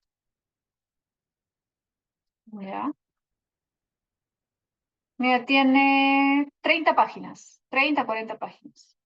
Porque este librito es, mira, es bien delgadito. Vienen otros escritos. Y este que te digo es una parte nada más. Es una parte. Es una parte de este libro. Bueno, de este libro han venido varias veces preguntas, de fragmentos de ese libro. ¿Ya? Pero es lo que yo te decía, ¿no? O sea, ¿qué es la verdad y qué es la mentira? Nietzsche dice, le llamamos verdad a aquello que sirve socialmente. O sea, si algo es bueno para la sociedad, le hemos llamado verdad. Nos hemos acostumbrado a ese concepto de verdad, ¿no? Pero eso no significa que sea verdad en todo el sentido de la palabra. Simplemente lo llamamos verdad porque es útil, nada más, en un sentido pragmático, ¿sí? Muy bien, ahora sí vamos a pasar a Wittgenstein. Ya, mira, en el caso de Wittgenstein, él es representante de una corriente que ha sido muy importante en el siglo XX, que es la filosofía analítica. Ojo con esto, varias veces han venido preguntas sobre Wittgenstein, pero no solo sobre Wittgenstein, han venido preguntas sobre filosofía analítica en exámenes de admisión. Wittgenstein no es el fundador, es uno de los primeros, sí. ¿Es considerado el más importante de esta corriente? Sí, pero no es el primero, hay varios. Hay varios que escriben antes incluso que Wittgenstein sobre filosofía analítica. Ahora, ¿a qué le llaman filosofía analítica? A la filosofía que se encarga del análisis del lenguaje, por eso se llama así, ¿ya? Es decir, aquellos filósofos que consideran que la filosofía se debe dedicar simplemente al análisis del lenguaje. Por eso Wittgenstein dice, la filosofía consiste o debe consistir en esclarecer los enunciados del lenguaje. Profesora, ¿qué significa eso? Mira, lo que ocurre es, en primer lugar, lo siguiente. Tú quizás has escuchado de esto, pero si no lo has escuchado, igual te lo voy a explicar. Wittgenstein es un crítico de la filosofía tradicional. ¿Qué es la filosofía tradicional? Es decir, ¿cuáles son los filósofos más destacados en la historia? Sócrates, Platón, Aristóteles, Descartes, Kant, etc. ¿Ya? Pero si nosotros vamos al origen, los más importantes son Platón y Aristóteles. Sócrates, Platón y Aristóteles. ¿Y qué tienen en común todos estos filósofos? Tienen en común una visión de la filosofía metafísica. Es decir, la idea de que la filosofía debe encargarse de analizar o estudiar cuestiones que van más allá de lo empírico. ¿Sí? Por ejemplo, Platón cuando habla de las esencias, las ideas, ¿no? El mismo Aristóteles, porque si bien Aristóteles es crítico de Platón, también habla de esencias, porque las formas son esencias. Cuando habla del motor inmóvil, ¿de qué está hablando? De un ser supremo. Entonces, ¿de qué nos habla la filosofía tradicional? De Dios, del alma, de la inmortalidad, de las esencias. ¿Y para Wittgenstein todo eso tiene sentido? No. ¿Por qué no tiene sentido? Porque desde el punto de vista de Wittgenstein, tú no puedes hacer un libro, una doctrina, una teoría sobre cosas que no se pueden corroborar. Si tú tienes un libro de ciencia sobre, no sé, sobre el sistema solar o de biología, ese libro tiene sentido. ¿Por qué? Porque todo lo que dice ese libro, tú lo puedes confirmar empíricamente. Recuerda que Wittgenstein tiene cierta influencia del positivismo, tiene una visión más científica del mundo, porque Wittgenstein inicialmente estudió ingeniería, entonces a él le preocupaban más las cuestiones científicas. Entonces, para Wittgenstein, ¿las teorías filosóficas tradicionales tienen sentido? No. ¿Por qué no tienen sentido? Porque no se pueden confirmar. Si Dios es todopoderoso, si el alma es inmortal, si la virtud más importante es la justicia, todas esas cosas de las que discute la filosofía tradicional para Wittgenstein no tienen sentido. No pueden ser catalogadas ni como verdaderas ni como falsas, porque no se pueden verificar. ¿Se entiende? Ahora, ¿eso quiere decir que la filosofía debe desaparecer o ya no tiene nada que hacer? ¿No debe tener ninguna función? No, Wittgenstein dice, a pesar de ese gran defecto que tiene la filosofía tradicional, sí puede servir para algo. Sí puede tener una utilidad. ¿Por qué? Porque a pesar de eso, también hemos encontrado a lo largo de la historia de la filosofía que hay filósofos que han usado la filosofía para analizar conceptos. El análisis de conceptos es algo propio de la filosofía también. Eso se puede usar. ¿Pero para qué? Para el análisis de los enunciados. ¿Pero qué tipo de enunciados? Científicos. Es decir, en otras palabras, la filosofía sería como una especie de ayudante o ayuda de la ciencia. La filosofía puede servir para el análisis de enunciados científicos. Y por eso mismo es que Wittgenstein también le da valor a la lógica. Recuerda que la lógica actualmente, y desde la época de Wittgenstein, se usaba para el análisis de la coherencia del discurso científico. Porque tú puedes ser un gran científico y escribir una obra sobre cualquier tema de ciencia, pero si no tienes la capacidad de darle coherencia a tu obra, tu teoría, vas a tener un gran problema, vas a tener falencias. Entonces tú necesitas usar la lógica como una herramienta para ver si tu discurso es coherente o no. En ese sentido, la filosofía y la lógica son herramientas útiles que pueden servir para el análisis de el lenguaje científico. Entonces, a eso debería dedicarse la filosofía. Ya no hablar sobre el alma, Dios, la virtud, las esencias, todo eso ya debe quedar en el pasado. La filosofía debe dedicarse a esclarecer los enunciados del lenguaje con la ayuda de la lógica. ¿Sí? Ahora, ¿qué plantea Wittgenstein? Plantea lo que se conoce como la teoría figurativa o pictórica del lenguaje. Esto es lo que plantea en este libro, el Tractatus Lógico-Filosóficos, que es su obra más conocida y es la obra por la que él se hace famoso. Se hace muy famoso en los círculos intelectuales de Austria, porque él es austriaco. Sí, él nace en Viena. Acuérdate del vínculo que tiene Wittgenstein, eso lo vamos a ver luego cuando veamos epistemología con el Círculo de Viena. ¿Te acuerdas? En epistemología, lo que se conoce como el verificacionismo y todo esto. Entonces, Wittgenstein plantea en su obra, en esta obra, en el Tractatus, la teoría figurativa. ¿Qué quiere decir teoría figurativa o pictórica? Es simple. El lenguaje pinta la realidad. El lenguaje es como una figura de la realidad. Y es simple de demostrarlo. Cuando yo hablo, puedo crear una imagen de la realidad. Claro que puedo.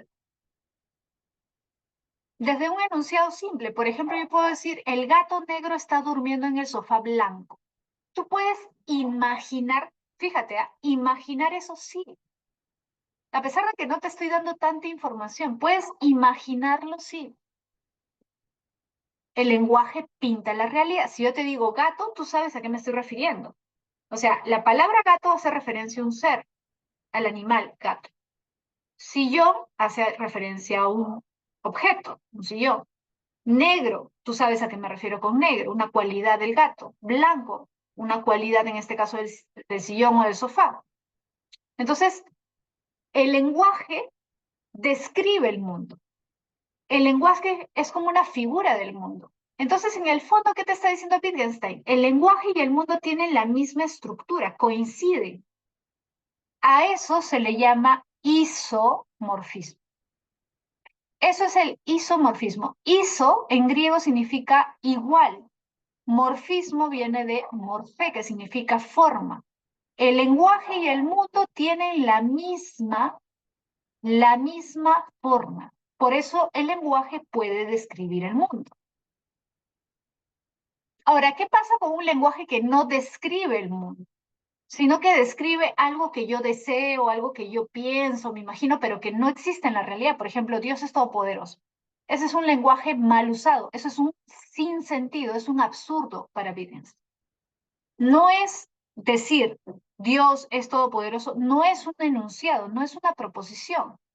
¿Por qué? Porque los enunciados y proposiciones tienen como característica ser verdaderas o ser falsas. Ahora, ¿yo cómo verifico o falso que Dios es todopoderoso? No puedo. ¿Por qué? Porque no puedo confirmarlo, no puedo corroborarlo, no puedo contrastarlo con la realidad. En cambio, si yo digo pasado mañana va a haber un eclipse, eso sí es un enunciado. porque eso es o verdadero o es falso. Pasado mañana llega, no hay eclipse, ya, el enunciado es falso. Por eso dice ahí, la proposición representa un hecho actual o posible, no necesariamente tiene que darse en este momento. Pero si es algo que se puede contrastar, es una proposición. Si es algo que no se puede contrastar, no es una proposición, es un sinsentido o un absurdo. ¿La justicia es el valor más importante? ¿Se puede contrastar? No. ¿Qué cosa es? Un absurdo, un sinsentido, desde el punto de vista de Wittgenstein. ¿Sí? Ahora, por si acaso, también existe una segunda etapa de Wittgenstein, que se conoce como el segundo Wittgenstein. En esta etapa, o sea, después de haber escrito el Tractatus, después de un tiempo, Wittgenstein se aleja de la ciudad donde había vivido, o sea, de Viena, y comienza a realizar una investigación, por decirlo así, diferente acerca del lenguaje. Comienza a cambiar su perspectiva. Básicamente porque va a enseñar a un colegio y ve cómo los niños usan el lenguaje. Y se percata de que los niños juegan con el lenguaje. Entonces, en esta segunda etapa, que corresponde a este libro, fíjate, es otro libro, son las investigaciones filosóficas. Va a plantear la teoría de los juegos del lenguaje. Entonces, en primer Wittgenstein, teoría figurativo-pictórica. Segundo Wittgenstein, teoría de los juegos del lenguaje. ¿Y por qué la llama así? Porque se da cuenta de que el ser humano naturalmente, es decir, los niños naturalmente juegan con el lenguaje. Es decir, le asignan significados diferentes a la misma palabra dependiendo del contexto. Entonces, remitiéndonos al ejemplo que te di hace un momento. ¿Te acuerdas que te dije, el gato negro duerme en el sillón azul? Podríamos decir que efectivamente yo me puedo imaginar eso, sí, pero eso asumiendo que la palabra gato tiene un solo significado. Ahora, la palabra gato puede significar varias cosas dependiendo del significado que yo le dé, dependiendo del contexto. Porque en un contexto distinto, la palabra gato puede tener otro significado.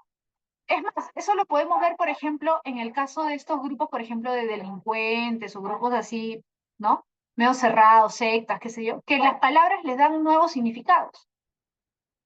Ojo, no se refiere solamente a las palabras polisémicas, ¿ah?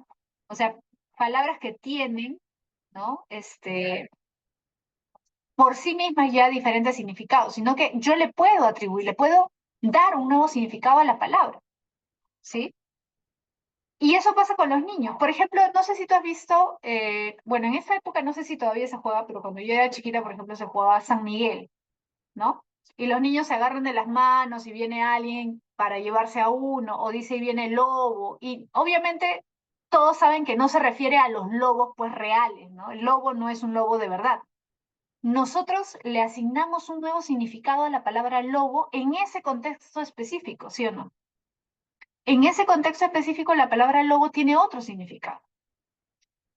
Entonces, igual, por ejemplo, en la filosofía, ¿te has dado cuenta que hay jergas diferentes? Que una palabra se puede usar, por ejemplo, en la ingeniería, distinto a como se usa en el derecho, y distinto a como se usa en la filosofía, ¿sí? Entonces, claro, si tú eres de una carrera X y después escuchas un discurso de un filósofo, un escrito, lees, no vas a entender quizás algunas cosas. ¿Por qué? Porque estás usando la palabra en otro sentido, en otro contexto. Entonces, a eso se refiere Wittgenstein.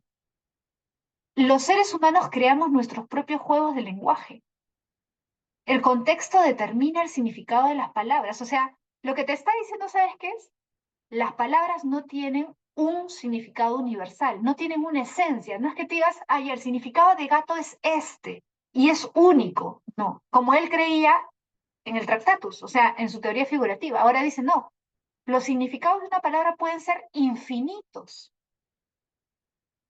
Es más, yo puedo atribuirle un significado distinto, como una clave, por ejemplo. Yo puedo tener una palabra que para mi casa, en mi familia, todos entienden, pero viene alguien extraño a la casa y no sabe a qué me estoy refiriendo. ¿Se entiende? Entonces, nosotros le atribuimos nuevos significados a las, jugamos con el lenguaje. Entonces, el lenguaje no es algo fijo, ¿te das cuenta? Es algo dinámico.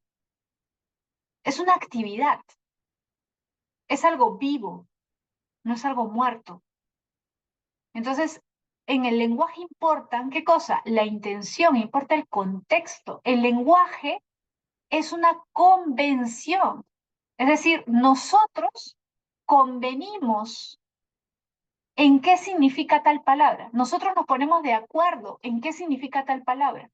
No existe, repito, un solo significado, una esencia de la palabra, no dice Wittgenstein. Ahora cambia su perspectiva. El significado de una palabra está dado por la convención, es decir, por el acuerdo que nosotros establecemos dentro de un contexto, ¿no? O dentro de un grupo en una época determinada, ¿sí? O dentro de un área, de una profesión, etcétera. ¿Te das cuenta? ¿Sí? A eso se refiere. Entonces, el significado varía en función de las reglas, acá está, ¿ves? Que se establecen en un contexto. El contexto determina el significado. ¿Te das cuenta? ¿Y por qué habla de reglas? Precisamente por eso le llama juegos, porque lo que tienen en común todos los juegos es que tienen reglas, o al menos una regla, ¿sí o no? Todo juego tiene reglas. Entonces, ¿quién establece las reglas? No hay reglas universales. Cada uno de nosotros establece sus propias reglas, por eso cada uno puede tener su juego de lenguaje, ¿sí? Ahora, cada uno, ojo, no se refiere a uno particular, se refiere a una relación, ¿no? O sea, yo con mi familia, un grupo de delincuentes, un grupo de niños, o un grupo de profesionales, etcétera, ¿no? O sea, es algo social, por eso es una convención, pero dentro de un grupo una palabra puede tener un significado y en otro grupo la misma palabra puede tener otro significado, porque es algo dado por acuerdo, por convención, por contexto. ¿Se entendió, chicos? ¿Se entendió? Perfecto. Gracias, Mariana. Gracias, Ángel. Entonces, ahora sí vamos a pasar a la práctica. Ya les voy a compartir el material de práctica para resolver las preguntas que tenemos y también que vayan absolviendo sus dudas, ¿sí? Ahí está, ahí va a aparecer ahorita. Ya. Comenzamos entonces, chicos, ¿ya? A ver, concentrados en las preguntas. Comenzamos. Este es un fragmento de los manuscritos económicos filosóficos, perdón, de Marx, de 1844. A ver, mira, dice, el hombre es enajenado del producto de su trabajo. Ya, por si acaso, el término enajenación es sinónimo de alienación, es lo mismo.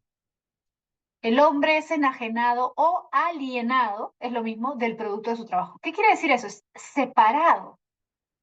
Es como que su trabajo es una cosa y él es otra cosa, ¿sí? O en otras palabras, como vamos a ver luego, el hombre no se halla en su trabajo. O sea, no lo siente como algo suyo, propio, sino como algo diferente, algo ajeno, ¿sí? Entonces, mira, dice, el hombre es enajenado del producto de su trabajo, de su acto vital activo, pues se lo arrebatan. El trabajo es exterior al trabajador, es decir, no pertenece a su ser, ahí está, no se halla en el trabajo, no le pertenece, o sea, no lo siente como algo suyo, algo propio, algo, una actividad en la que él se realiza, no. Y en su trabajo, el trabajador no se afirma, ahí está, o sea, no se realiza, sino que se niega a sí mismo. No se siente feliz, sino desgraciado. No desarrolla una libre energía física y mental, sino que mortifica su cuerpo y arruina su espíritu. Por eso, el trabajador solo se siente fuera del trabajo y en el trabajo fuera de sí mismo. Está en casa cuando no trabaja y cuando trabaja no está en casa. Su trabajo no es voluntario, sino forzado, trabajo forzado. Por eso no es la satisfacción de una necesidad, sino solo un medio para satisfacerla. Claro, o sea, no trabaja porque desea trabajar, trabaja porque necesita trabajar. Por eso dices trabajo forzado, ¿no? Claro, o sea, de otras palabras te está diciendo, ¿no? A ver, si tú pudieras vivir sin trabajar, ¿trabajarías? Si no necesitaras trabajar para vivir, ¿trabajarías? ¿Realmente trabajarías? Imagínate que heredas, no sé, $1.000.000. ¿Trabajarías? ¿O te dedicarías a viajar, a aprender, no sé, a tocar piano, a ir a conciertos? No sé. Claro, invertirías, pero, o sea, ¿trabajarías? Imagínate que estudias, no sé, pues, derecho, y de pronto te heredas $1.000.000. ¿Seguirías trabajando como abogado? De lunes a viernes, de 9 a 6, en un bufete de abogados. Probablemente no, lo más seguro es que no, ¿no? Eso es lo que te está diciendo, pues, Marx, ¿no? La gente trabaja por necesidad, no porque realmente le guste trabajar, ¿no? ¿Por qué? Porque el trabajo en mayor o menor medida mortifica tu cuerpo. Claro, alguien dirá, no, profesora, pero si soy un profesional, no, ¿no? ¿Seguro? Por ejemplo, si trabajas en oficina y tienes que estar 8 horas sentado, ¿no mortificas tu cuerpo? O si eres profesor y tienes que dictar 8 horas seguidas, hablar, hablar, hablar, ¿no mortificas tu cuerpo? Obviamente que sí, ¿no? Unos más, otros menos, pero el trabajo implica un desgaste físico y mental también, ¿o no? ¿No? Entonces, mira, dice, su carácter extraño se evidencia claramente en el hecho de que tan pronto como no existe una coacción física, ahí está, o de otro tipo, el trabajo se evita como la peste. El trabajo externo, el trabajo en que el hombre se aliena, es un trabajo de autosacrificio, de ascetismo. Ahí está, el trabajo en el que el hombre se aliena. ¿Y por qué el trabajo aliena? La mayoría de trabajos aliena. Y sobre todo hay que pensar en la época de Marx, porque en la época de Marx, ¿en qué trabajaba el 99% de los hombres? Como obreros, pues.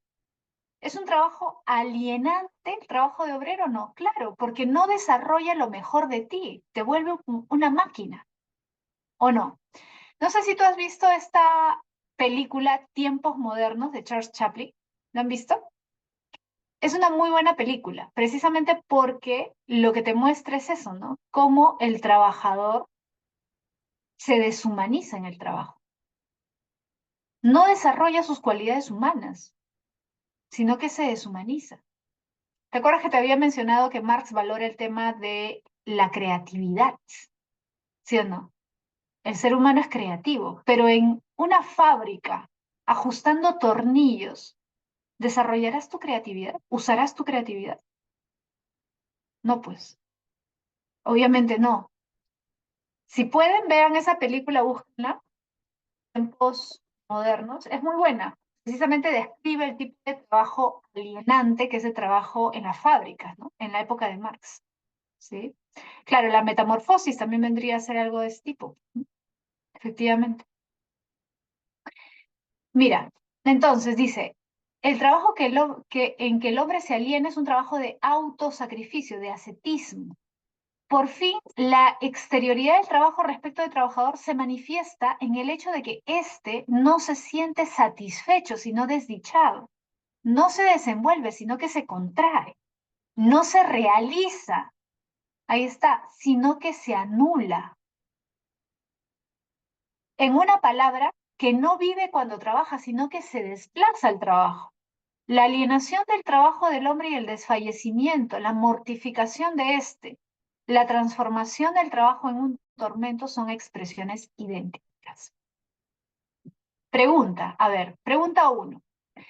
La afirmación de que el trabajador se siente fuera de sí mismo durante su jornada laboral significa que,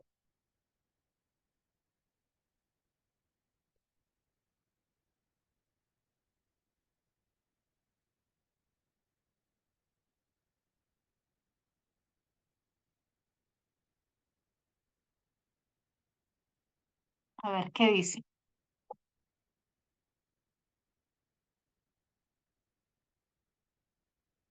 Mira, dice, el trabajador se siente fuera de sí mismo. Piensa, por ejemplo, en un oficinista que tiene que hacer un trabajo en la actualidad, ¿no? Que tiene que hacer un trabajo pues monótono, aburrido. ¿Realmente se encuentra vinculado con su trabajo o está pensando qué va a hacer cuando salga de la oficina? Lo que le gustaría estar haciendo. O está ahí con el celular pues viendo algo que le gusta, ¿no? Que no tiene nada que ver con su trabajo. Se halla en el trabajo, siente que el trabajo es algo valioso para él, que lo realiza.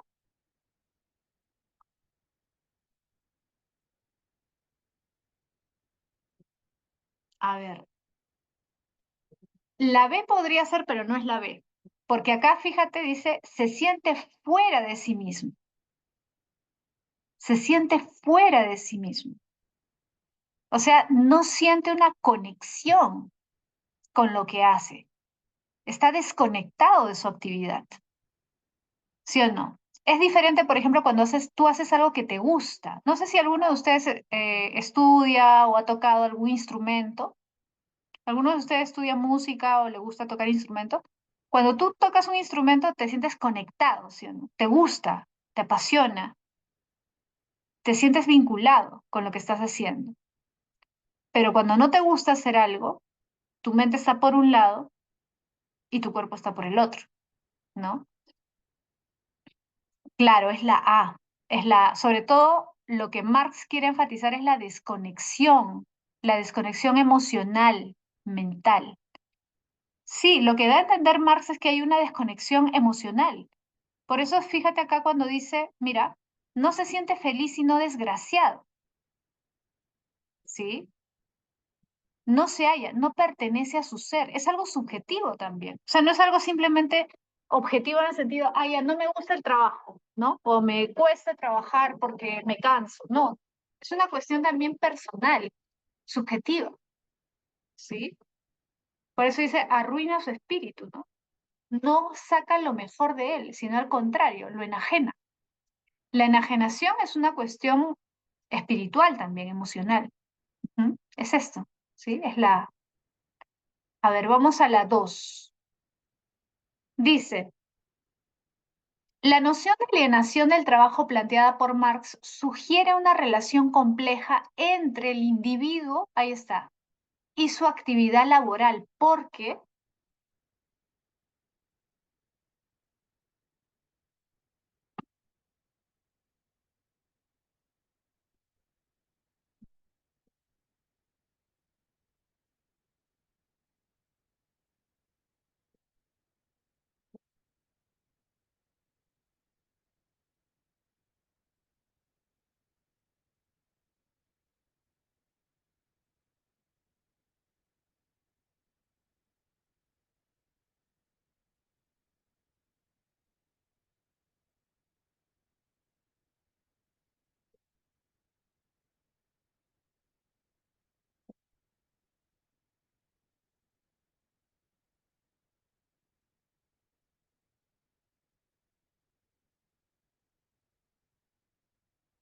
mire, se sugiere una relación compleja entre el individuo y su actividad laboral.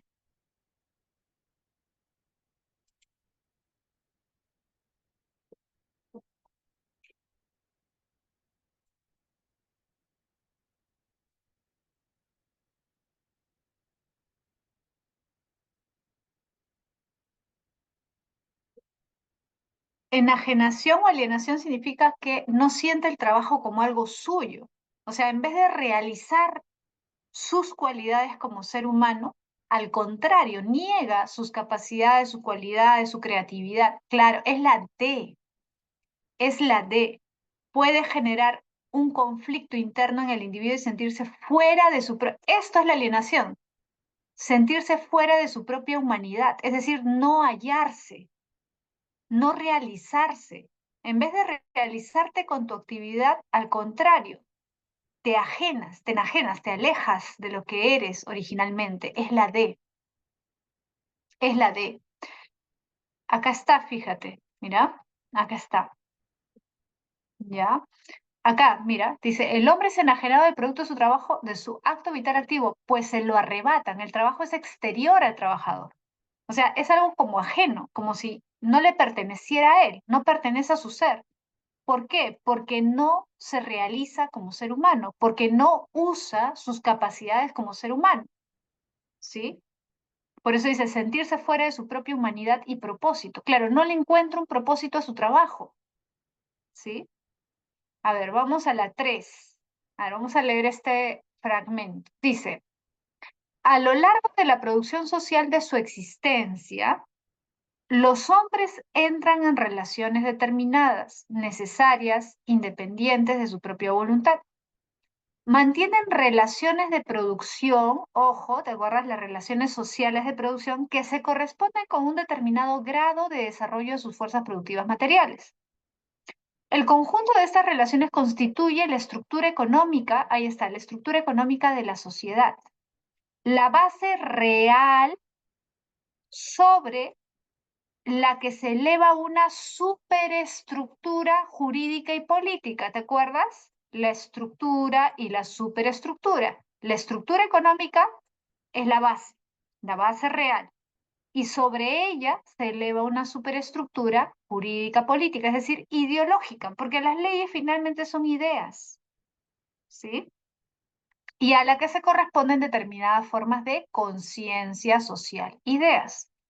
El modo de producción de la vida material condiciona, ahí está, el modo de producción de la vida material condiciona en general el proceso social, político y espiritual. Todo eso es superestructura.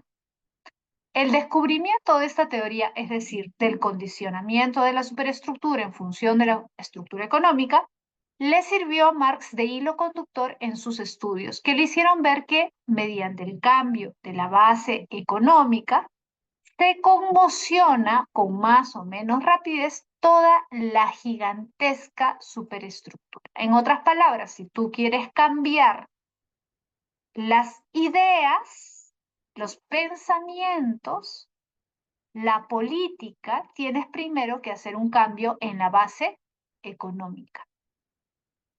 Entonces, vamos a las preguntas. A ver, ¿verdadero o falso? Uno, Marx sostiene que las relaciones de producción mantienen una correspondencia con el grado de desarrollo de las fuerzas productivas materiales, lo que constituye la estructura económica de la sociedad.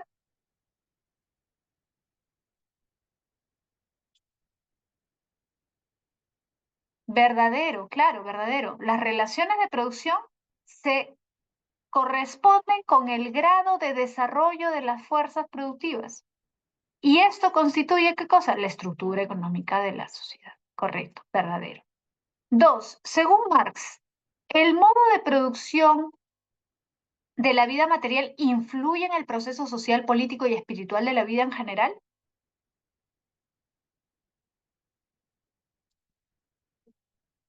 Correcto, verdadero, claro. El modo de producción, es decir, la economía, influye en lo ideológico. Correcto, verdadero. Tres, Marx reconoce que el cambio de la base económica puede conmocionar toda la superestructura social, política y cultural de manera más o menos rápida. Verdadero, correcto, verdadero. Cuatro, Marx argumenta que las relaciones de producción son independientes de la voluntad de los individuos, lo que no se desprende explícitamente del texto. No se desprende explícitamente del texto, no, en el texto dice eso, ¿sí o no? Entonces es falso. Y cinco, según el texto, Marx sostiene que la superestructura jurídica y política es la base real sobre la que se eleva la estructura económica de la sociedad. ¿La superestructura jurídica y política es la base real? No, eso es la superestructura, es falso. Por lo tanto, muy bien, la clave es casa. La clave es casa, ¿correcto? Muy bien, Víctor ya se había dado cuenta de la clave. Muy bien. Vamos a la 4. Dice, en el manifiesto del Partido Comunista de Marx y Engels puede leerse, la historia de todas las sociedades que han existido hasta ahora no es más que la historia de la lucha de clases. Ahí está, la famosa lucha de clases. Libres y esclavos, patricios y plebeyos, varones y siervos de la gleba, miembros de las corporaciones y aprendices. En resumen, opresores y oprimidos. Ahí está. Han estado de manera continua en una recíproca oposición, ahí está la dialéctica, ¿no? Y han llevado a cabo una lucha ininterrumpida, a veces latente y a veces pública. Esta lucha ha acabado en todos los casos con una transformación revolucionaria de toda la sociedad o con la ruina común de las clases en lucha. Opresores y oprimidos, esa es para Marx la esencia de la historia humana en su totalidad. Nuestra época, la época de la burguesía moderna, no eliminó en absoluto el antagonismo de las clases, lo ha vuelto más simple, puesto que la sociedad en conjunto se va escindiendo cada vez en dos grandes campos enemigos, en dos grandes clases directamente contrapuestas entre sí, burguesía y proletaria. O sea, la pregunta. Pregunta 4. El conflicto entre opresores y oprimidos a lo largo de la historia humana, de acuerdo con el manifiesto del Partido Comunista, se manifiesta.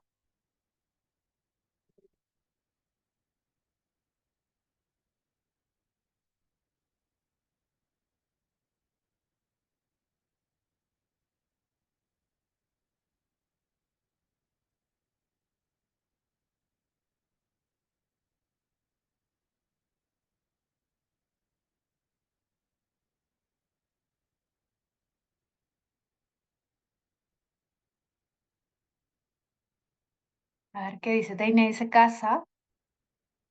Recuerden que él dice opresores y oprimidos, amos y esclavos, señores y siervos. A ver qué dicen los demás.